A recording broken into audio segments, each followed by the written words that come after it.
Assalamualaikum warahmatullahi wabarakatuh. Perkenalkan, nama saya Kartika Dewi Saputri, NIM 2012211090 dari kelas BKI 3C. Nah, di sini saya akan menyampaikan resum dari bab 1 dari kelompok 3 dan juga bab 9 dari kelompok 1 yang mana kelompok saya sendiri. Nah, langsung saja. Nah, yang pertama yang akan saya sampaikan yaitu materi dari bab 1 kelompok 3 tentang disabilitas dalam Al-Qur'an.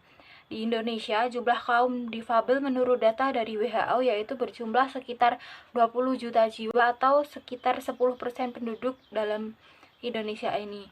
Itu semua sudah termasuk dari tunanetra, tunawicara, tunarungu, lumpuh, dan jenis-jenis kecacatan yang lainnya. Pengertian difabel sendiri ini merupakan orang yang memiliki kemampuan yang berbeda dan biasanya memerlukan perlakuan yang khusus. Nah, difabel ini bukan hanya digunakan untuk memperhalus, namun juga untuk menyadari bahwa Allah itu menciptakan manusia dalam keadaan yang berbeda-beda. Nah, dikatakan difabel itu bukan berarti karena mereka tidak bisa melakukan apa yang kita lakukan, namun mereka juga bisa melakukan apa yang kita lakukan, tetapi dengan cara yang berbeda. Nah, selanjutnya yaitu ada manusia dalam Al-Quran dan persoalan disabilitas. Nah, terdapat dua sudut pandang yang biasanya digunakan untuk menganalisis hal ini.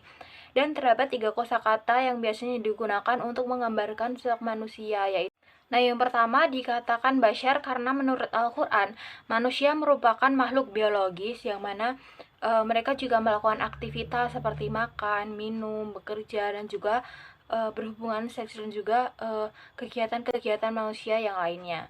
Nah, yang kedua dikatakan insan karena manusia itu memiliki 3 konteks, yaitu keistimewaannya sebagai khalifah dan pemikul amanah, lalu predisposisi negatif dari diri manusia, dan juga proses penciptaan manusia. Nah, yang ketiga disebut dengan al-nas, di mana manusia ini merupakan makhluk biologis, makhluk sosial, dan makhluk psikospiritual yang mana kita memiliki kesamaan dan perbedaan dalam perihal kemampuan. Nah, selanjutnya yaitu materi dari kelompok 1 bab 9, yaitu kelompok saya sendiri, mengenai belajar sholat dengan bisindo untuk mahasiswa tuli. Nah, eksistensi budaya tuli di dalam kehidupan kita sehari-hari ini masih kurang familiar. Bahkan masih banyak orang-orang yang bahkan tidak tahu atau belum pernah menemukan komunitas tuli di sekitar mereka. Nah, hal ini dikarenakan karena kurangnya sosialisasi dari pemerintah mengenai masyarakat tuli, bahkan bisindo atau bahasa isyarat Indonesia yang mana digunakan untuk mereka berkomunikasi dalam sehari-hari. Nah, selanjutnya yaitu bagaimana sih sholat dan ruksah bagi para mahasiswa tuli. Nah, yang mana hukum sholat wajib sholat itu pertama kali disampaikan oleh Nabi Muhammad kepada Nabi Muhammad SAW ketika peristiwa Isra Mi'raj, yang mana 3 syarat syah sholat itu adalah bagi yang beragama muslim, kemudian dia yang berakal, dan juga yang sudah balik. Nah, kemudian ruksah sendiri itu apa sih? Ruksah itu adalah keringanan, yang mana Allah itu ketika menciptakan hukum, memberikan aturan itu tidak akan menyusahkan para umatnya, dan biasanya ini tuh diperlakukan untuk orang-orang yang memang sedang urgent, seperti mungkin di jalan atau sedang sakit. Nah, mereka tidak akan diberatkan oleh perintah yang telah ditetapkan Allah.